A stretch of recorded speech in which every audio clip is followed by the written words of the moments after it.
Auzubillahiminash-shaytanir-rajim. Bismillahir-rahmanir-rahim. Assalamualaikum warahmatullahi wabarakatuh. Dear students, in the previous class we have seen the link reaction, that is decarboxylation of pyruvic acid,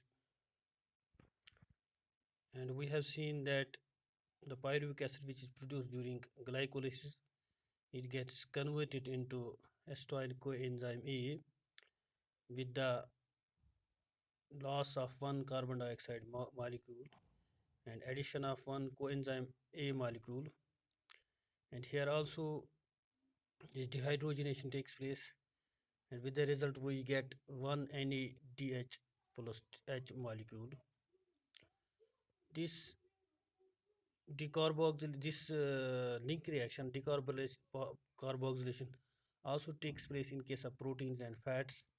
And if proteins are first converted into amino acids, then these amino acids are deaminated to produce acetyl CoA, and these fats are converted into acetyl coenzyme A. Then with the help of beta oxidation we get acetyl coenzyme A molecule. Then the Krebs cycle starts here, which we have already taken in the previous lecture. First, what happens, this acetyl CoA, which is a 2-carbon compound, it gets condensed with oxaloacetic acid, which is a 4-carbon compound, in the presence of citrate synthetase. In the presence of citrate synthetase, what happens here, coenzyme A molecule gets removed from this, and we get a 6-carbon compound that is called a citric acid. And acetyl CoA reacts with oxaloacetic acid and it produces citric acid, 6-carbon, in the presence of enzyme citrate synthetase.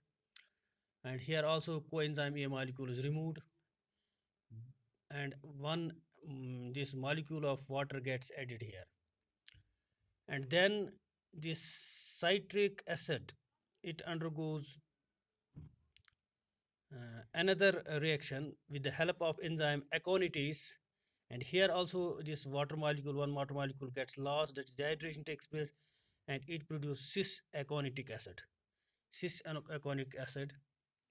Here this cis aconic acid, it undergoes isomerization, and it produces, with the help of water, addition of water, and with the help of the same enzyme, that's aconitase, it produces isocitric acid, which is also a 6-carbon compound. And this is the second step, that is isomerization. First condensation and then isomerization. Then this isocitric acid, it undergoes dehydrogenation in the presence of enzyme isocitrate dehydrogenase, and produces oxalosuccinic acid, which is also a 6-carbon compound. And here one molecule of NADH plus H gets produced. What happens here, this oxalosuccinic acid, here the first decarboxylation takes place. With the help of enzyme decarboxylase. One carbon dioxide gets released from oxalosuccinic acid, and it produces a 5-carbon compound, that is alpha ketoglutarate acid gets produced here. Then this alpha ketoglutarate acid, it undergoes another decarboxylation, that is one more carbon dioxide molecule gets released here, and it produces succinyl, and with the release of carbon dioxide, one coenzyme A molecule also gets added here to this alpha ketoglutarate acid, with the help of the enzyme alpha ketoglutarate dehydrogenase, and it produces succinyl coenzyme A. Here second dehydrogenation takes place, that is we get second NADH plus H molecule here. Then in the next step, the succinyl coenzyme A, it gets converted into succinic acid. Because here this coenzyme A, it gets released from this succinyl coenzyme, and we get succinic acid. Here one GTP molecule gets produced from GAD, and one GTP molecule here gets produced, and the enzyme which works here, that is succinate thiokinase, that is succinate thiokinase, succinate thiokinase. Then the succinic acid, which is a 4 carbon compound, it produces fumaric acid with the help of enzyme succinate dehydrogenase. And here what happens, one FAD H gets produced, it gets produced, and FAD gets reduced into FADH2. Then in another step, this fumaric acid, with the help of enzyme fumarase and addition of water, it produces malic acid. It produces malic acid.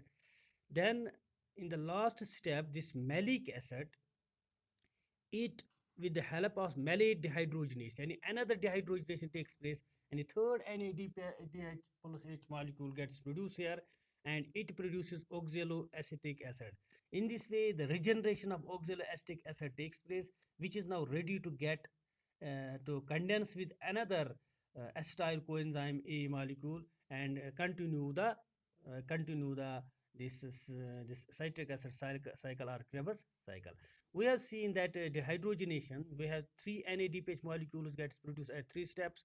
First, in while converting isocitric acid into oxalosuccinic acid, then while converting alpha ketoglutarate acid into succinyl CoA, and then while converting this malic acid into oxalosuccinic acid, and also one FADH molecule gets produced while converting succinic acid into fumaric acid, and we have also seen one GTP molecule gets produced when succinyl coenzyme E is converted into succinic acid. These FADH and NADH, they enter into the electron transport chain where they produce ATP molecules, where they produce ATP. In this way, citric acid or Krebs cycle gets completed. Now we will see the balance sheet of this link reaction and Krebs cycle. Leak reaction. In leak reaction, we see one NADPH molecule gets produced.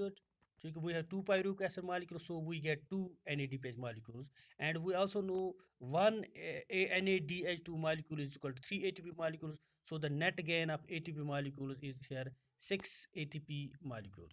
Now Krebs cycle. In Krebs cycle, we get 6 NADPH molecule, DH2 molecules at 3 steps. Each ATP NADH is equal to 3 ATPs, so 6 into 3 is equal to 18 ATPs. And we also get two FADH2 molecules. One FADH molecule is equal to 2 ATP molecules, so 2 into 2 is equal to 4 ATP molecules. And we also get one GTP molecule, two GTP molecules, one GTP molecule, one ATP molecule, so 2 into 1 is equal to 2 ATP molecules. So the net gain of ATPs produced during this link reaction and Krebs cycle is it is called 30 ATPs molecules, and ATPs produced during glycolysis we have seen 8 ATPs molecules. So the net gain during aerobic respiration of glucose, it is equal to 38 ATP molecules, and in the total gain of ATP molecules during this aerobic respiration, it is equal to is equal to 38 ATP molecules, 38 ATP molecules. And now let us take another thing. Total oxygen molecules used here are that is 6. Total number of water molecules formed during respiration, that is equal to 16. Number of water molecules utilized is equal to 10. So the net gain of water molecules, it is also equal to 6 water molecules, and carbon dioxide molecules released in respiration, that is also is equal to 6 carbon dioxide molecules are released here. That's why we write the reaction glucose 6H12O6 plus 6 oxygen molecules, and 6 oxygen molecules are consumed here, and we get in total net gain of this water molecules equals 6, and net gain of carbon dioxide molecules is also 6. But the total number of water molecules formed during respiration, it is equal to 16, and the number of molecules utilized is equal to 10. So the net gain is 6 water molecules. And you must remember these things, that is the total gain of ATPs produced during glycolysis, it is called 8. total number of ATP molecules produced during click reaction is equal to 6, and total number of ATP molecules produced during citric acid cycle, that is Krebs cycle, it is equal to 24. So the total gain of ATP molecules produced during aerobic respiration, it is equal to 38. And the total number of these oxygen molecules utilized during this respiration, aerobic respiration, is equal to 6. Total number of ATP, these water molecules formed during respiration is equal to 16, and number of water molecules utilized equals 10. Net gain of water molecules is equal to 6, and net gain of this carbon dioxide molecule released in respiration, that is also equal to 6. That is equal to 6. This is the balance sheet of link reaction, glycolysis, and Krebs cycle balance sheet of all the ATP molecules, carbon dioxide molecules, water molecules, and the and the u and the number of oxygen molecules which are utilized. And let me add one more thing: total number of NADPH molecules produced during this Arabic respiration is equal to, that is equal to 10. That is equal to 10, 2 during the glycolysis, 2 during this link reaction, and 6 during Krebs cycle. And total FADH molecules produced, that is equal to 2. And total GTP molecules produced, that is equal to, that is also equal to 2. And total ATP molecules produced, that is actually 4, but 2 are consumed, so the net gain of ATP molecules, it is it is 2. It is 2 which takes place during glycolysis. This is all about the mechanism of aerobic respiration. Thank you. Assalamu alaikum wa rahmatullah.